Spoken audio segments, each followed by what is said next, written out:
Hello বন্ধুরা, কি করছো? ঠান্ডা অনেক কমে গেছে।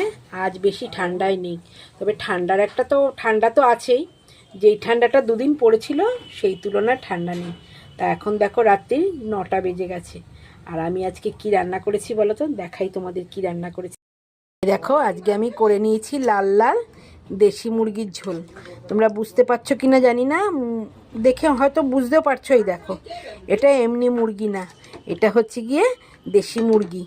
দেশি মুরগি দিয়ে লাল লাল ঝোল। সকালবেলা বাজারে গেছিলাম, তোমাদের বললাম যে আমি বাজারে গেছি।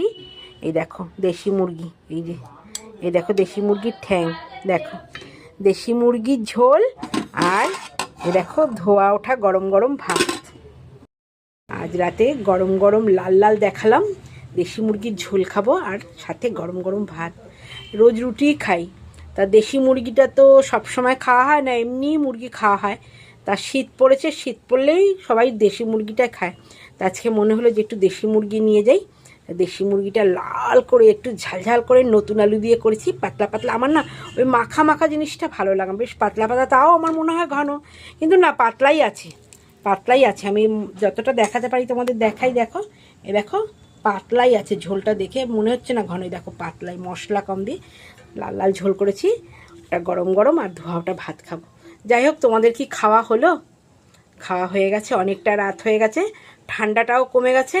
এইরকম ঠান্ডাটা তাও ঠিক সহ্য করা যায়।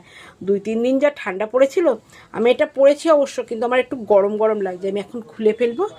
আর তোমরা তো এখন খাওয়া দাওয়া করে ঘুমোবে, আমিও এখন ঘুমাবো। দেখা হবে আবার অন্য কোনো ব্লগে। টাটা।